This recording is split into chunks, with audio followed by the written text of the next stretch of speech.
नहमदुहु व नुसल्ली अला रसूलिहिल करीम। अम्मा बाद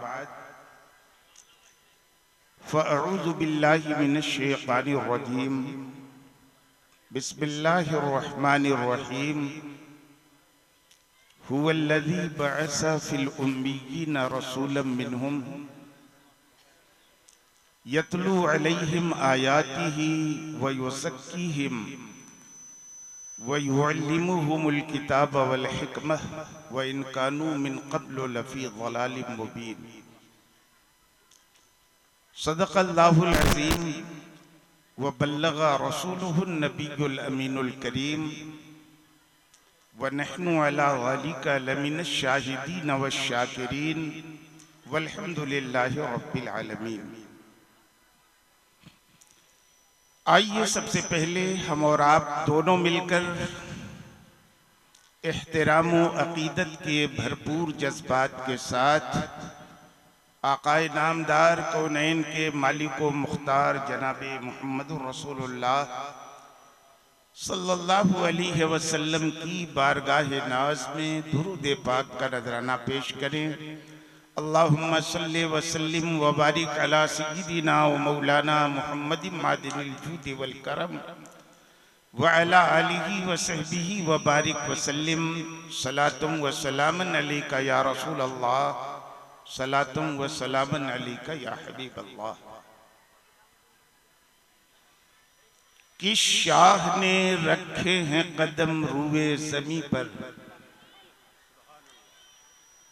किस शाह ने रखे हैं कदम रूए ज़मीं पर। फिरदौस ज़मीं पर है, ज़मीं अर्शे बरी पर। और ता मंजिले सिदरा तो गए साथ नबी के, ता मंजिले सिदरा तो गए साथ नबी के। फिर देखते ही रह गए जिब्रील वहीं पर।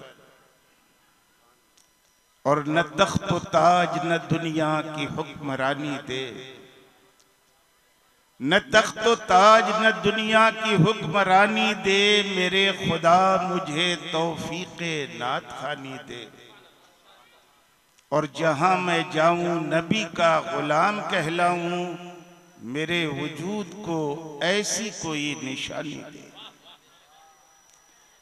एक बार और दुरूद पाक का नजराना पेश करें। अल्लाहुम्मा सल्लि व सल्लिम व बारिक अला सय्यिदिना व मौलाना मुहम्मदिन मादिनिल जूदि वल करम व अला आलिहि व सहबिहि व बारिक व सल्लिम। सलातुम व सलामन अलैका या रसूल अल्लाह, सलातुम व सलामन अलैका या हबीब अल्लाह। हज़रात, आज से बहुत पहले मदरसा अहले सुन्नत ज़ियाउल इस्लाम के बानी हजरत अल्लामा सुल्तानुल कादरी साहब क़िबला की दावत पर एक बार मेरी यहाँ हाजिरी हो चुकी है। याद नहीं है कि कितने साल पहले मैं यहाँ आया था, क्योंकि मेरी उम्र भले 67 है, लेकिन मेरी तकरीर की उम्र लगभग 45 साल। अब आखिरी स्टेज पर मैं पहुंच चुका हूं। अल्लाह के रसूल का इरशाद है, आमारु उम्मती बैन सित्तीन व सबीन। मेरी उम्मत के एज का रेशियो 60 और 70 के बीच है। तो बचा कितना? उस वक्त जब मैं आया था तो मदरसा दूसरी पोजीशन में था, और अभी जब आया तो मदरसे की इमारत देखकर तबीयत बाग बाग हो गई। हजरत अल्लामा मौलाना तौफीक अहमद साहब क़िबला मिसबाही ने हजरत अल्लामा सुल्तानुल कादरी साहब के सपनों को 100% साकार कर दिया। ये मेरी सआदतमंदी है कि मैंने सय्यदी सरकार हुजूर हाफिज़े मिल्लत अलैहि रहमतो व रिदवान की 4 साल तक कफ्श बरदारी की है, उनका पांव दबाया है और उनकी मुबारक जबान से मैंने ये सुना कि लोग शोर करते हैं, कहत है, खुशहाली है, बहुत महंगाई है, जरूरत की चीजें मार्केट में दस्तयाब नहीं है, मगर असल बात यह है कि कहत जरूरत की चीजों की नहीं, काम के आदमियों का है। चाहे कितनी कीमत दे दें, मार्केट से चीज तो मिल ही जाएगी, मगर 1000 पैसा खर्च करो, काम का आदमी ढूंढ नहीं पाए।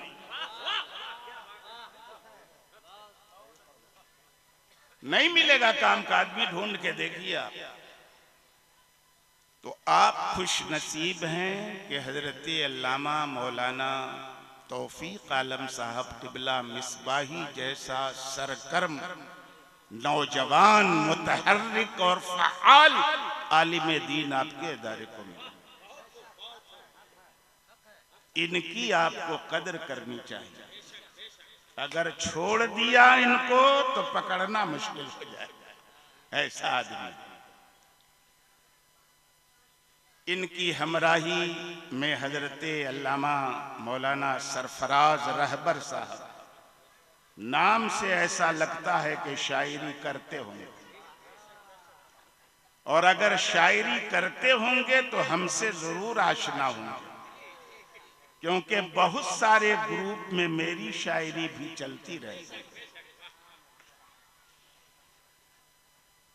तफसील का मौका नहीं, वक्त बहुत हो चुका है और जलसा इतनी देर चलना चाहिए, मैं इसका कायल ही नहीं। और आगे से मशवरा दूंगा मिसबाही साहब क़िबला को कि अल्लामा मोहम्मद अहमद साहब मिसबाही क़िबला के आप शागिर्द हैं। वो रूटीन के कितने पाबंद हैं सबको पता है, हिंदुस्तान जानता है वो रूटीन के कितने पाबंद हैं। हजरत अब्दुल्ला इब्ने मसूद रदी अल्लाह ताला अन्हु कूफा की जामे मस्जिद में हर जुमारात को वाज कहा करते थे। एक साहब तकरीर के बहुत शौकीन थे, सतबरवा वालों की तरह, जो 2:30 बजे भी तकरीर सुनने के लिए बैठे। उन्होंने गुजारिश की हजरत अब्दुल्ला इब्ने मसूद से कि हुजूर, आपकी जो ये वीकली सर्विस चलती है हर जुमेरात को तकरीर वाली, वो डेली कर देते तो बहुत अच्छा होता है ना। क्या कहा अब्दुल्ला इब्ने मसूद से? हल्लाज ज़क्करतना कुल्ल यौम, ऐ काश आप रोज हम लोगों को नसीहत करते तकरीर कर करके। तो उन्होंने जवाब दिया, अमा अन्नहु यमनउनी मिन ज़ालिक, रोज मैं तकरीर नहीं कर सकता, वीकली करूंगा, डेली नहीं करूंगा, है कि नहीं? मुझे खतरा है इस बात का कि कहीं आप जिक्र खुदा और मुस्तफा से उकता ना जाए। वलाकिन अतखव्वलुकुम बिल मौइज़ा कमा यतखव्वलुना रसूलुल्लाह सल्लल्लाहु अलैहि वसल्लम मखाफत अस्सामति अलैना। लेकिन मैं तकरीर में, वाज़ो नसीहत में तुम सब लोगों का वैसा ख्याल करता हूं जैसे अल्लाह के रसूल हमारा ख्याल करते थे, और इसलिए ख्याल करते थे कि कहीं हम उकता न।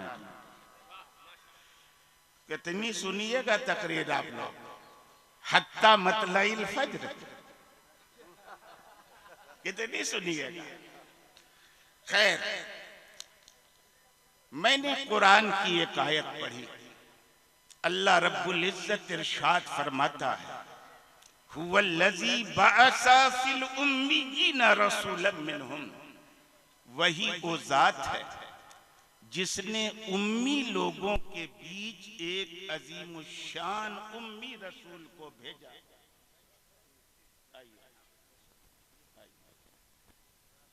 आने वाला नबी भी उम्मी है और जिस कौम में आ रहा है वो कौम भी उम्मी है। लेकिन लफ्जों की यकसानियत से, शब्दों की समानता से धोखा मत खाना। नबी का उम्मी होना और है, कौम का उम्मी होना और है। कौम अगर उम्मी है तो इसे जहालत कहिए, ऐब कहिए। नबी अगर उम्मी है तो इसे मोजज़ा कहिए। आप अंदाजा फरमाएं, हमारे पैगंबर मक्के मुकर्रमा की पाक पवित्र धरती पर आज से 1400 साल पेशतर उस दौर में तशरीफ लाए जब अरबी ज़बानो अदब अपनी तरक्की की आखिरी मंजिल पे, या यूं कहिए कि अरबी भाषा अपने विकास के चरम शिखर को स्पर्श कर चुकी थी, तब नबी आए थे। उस दौर में आए थे जिस दौर के लोगों को अपनी जबान दानी, अपनी फसाहत, अपनी बलागत, अपनी जबान आवरी पर इतना घमंड था कि पूरी दुनिया को अपने मुकाबले में वो गूंगा समझते थे। उस दौर में हमारे पैगंबर आए, किसी मदरसे में पढ़ा नहीं, किसी उस्ताद के सामने जानुए अदब तय किया नहीं, मगर इसके बावजूद मेरे नबी ने जब अपनी जबान खोली, इल्म हिकमत की जबान, हकीकत व मारिफत की जबान, तो आलम क्या हुआ। आला हजरत ने खूबसूरत नक्शा खींचा है, या रसूल अल्लाह तेरे आगे यूं हैं दबे लचे, तेरे आगे यूं है दबे लचे, फुसहा अरब के बड़े बड़े, कोई जाने मुंह में ज़बान नहीं, नहीं बल्कि जिस्म में जान।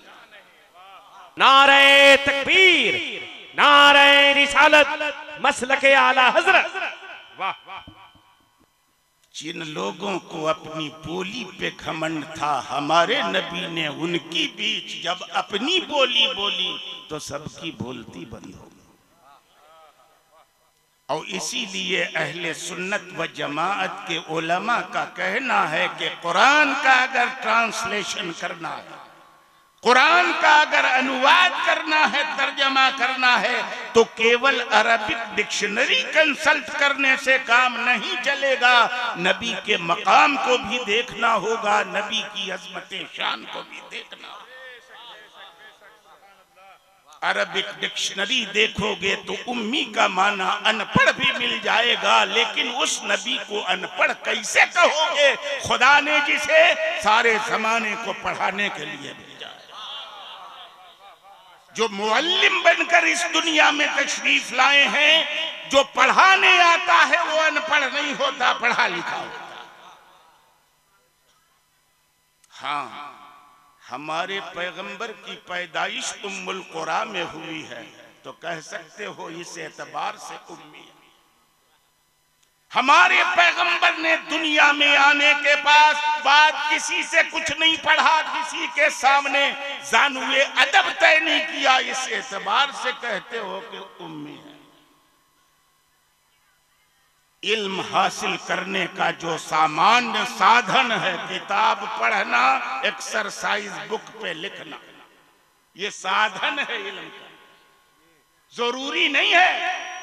हमारे पैगंबर ज़हानत व काबिलियत के उस मंजिल पे थे कि इल्म हासिल करने के लिए उनको किताब कलम की आवश्यकता नहीं थी। इन साधनों के बगैर हमारे नबी इतने बड़े आलिम कि उनके इल्म के मुकाबले में खुदा की मखलूक में कोई खड़ा नहीं हो सकता।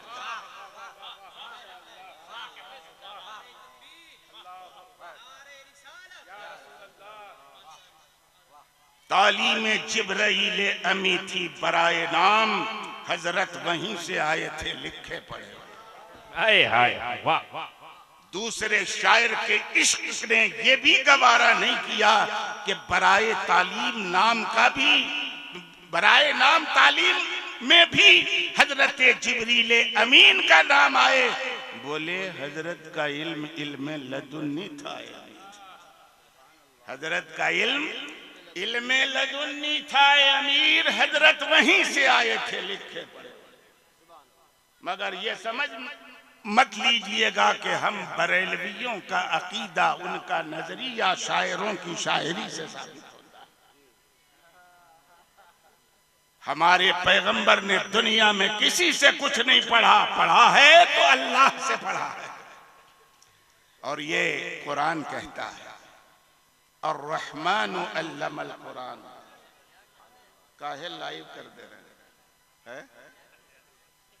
अर्रहमानु अल्लमल कुरान, रहमान ने नबी को कुरान की तालीम दी। और इसीलिए सुन्नियों का मानना है कि जितना इल्म नबी का है उतना इल्म किसी का नहीं, कि उनको डायरेक्ट रब ने पढ़ाया, रब ने पढ़ाया।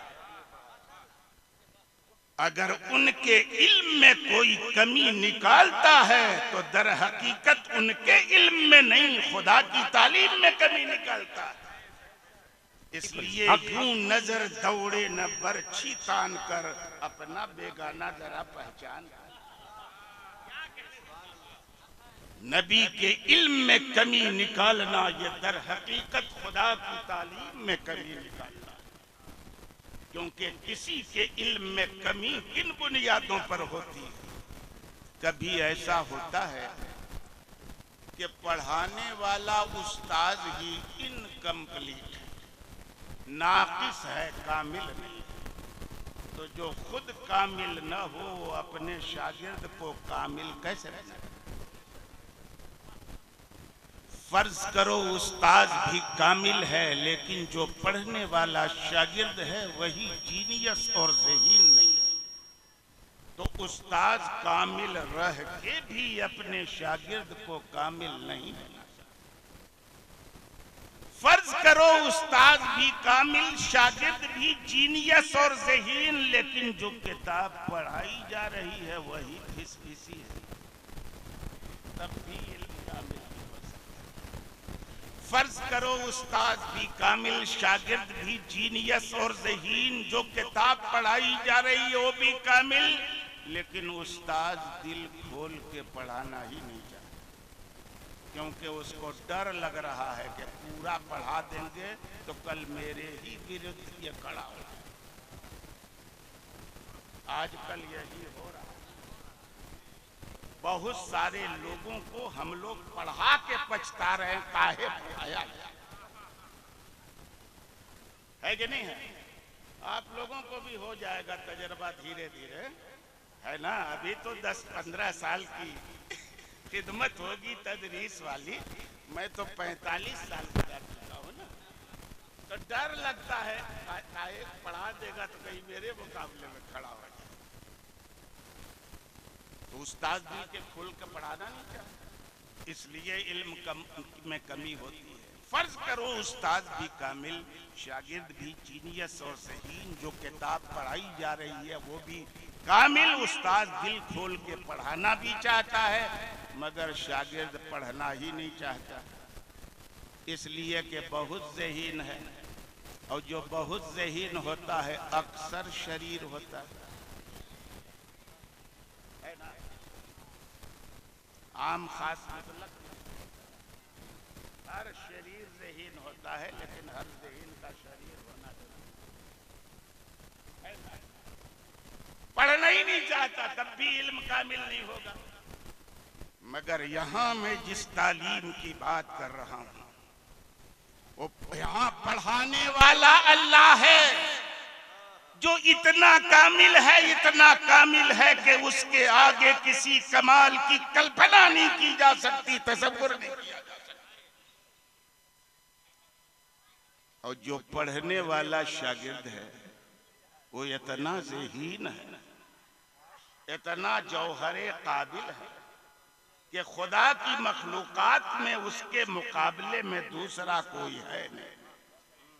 सारे अच्छों में अच्छा समझिए जिसे, है उन अच्छों में अच्छा हमारा है नहीं कोई मुकाबले में, है ना? तो पढ़ने वाले रसूलुल्लाह, और जो किताब पढ़ाई जा रही है वो कलामुल्लाह। और उसकी ये शान अल्लाह फरमाता है वनस्सलना अलैकल किताब तिबयानन लिकुल्लि शै, हमने आप पर किताब ऐसी उतारी है जिसमें हर चीज का बयान है, विदाउट एनी एक्सेप्शन। सारी चीज का बयान है कुरान में। जमीउल इल्म फिल कुरान लाकिन तकासर अन्हु अफहामुर रिजाल। कुरान में सारे उलूम, लेकिन सारे उलूम तक इंसानों के ज़हन की रसाई नहीं हो सकती। कुछ तक हम पहुंच पाते हैं, बहुत कुछ तक नहीं पहुंच पाते। ये पढ़ाई जाने वाली जो किताब है इस शान की, और जो पढ़ाने वाला उस्ताद है हम लोगों की तरह माज़अल्लाह लैसा कमिस्लिही शै, उसकी शान है कि उसकी तरह कोई है नहीं। हमको डर लगता है, वो ऐसा है कि उससे सबको डर लगता है, उसको किसी से डर नहीं।